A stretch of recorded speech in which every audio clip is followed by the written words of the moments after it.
என்னங்க இது?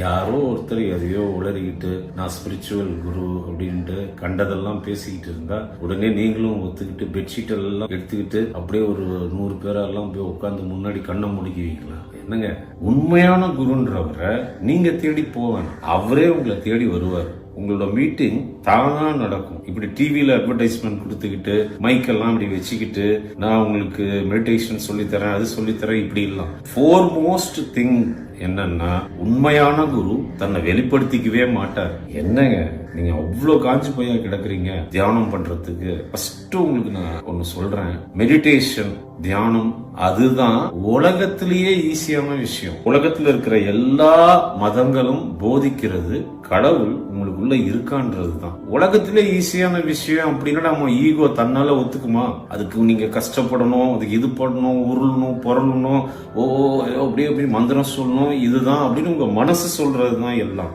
இருக்கிறதுல ஈஸி புத்தரோட டெக்னிக் தாங்க. ஜஸ்ட் இங்க இது பாருங்க, நாஸ்ட்ரில் சொல்லுவோம், காத்து போற இடம் சொல்லுவோம் நம்ம.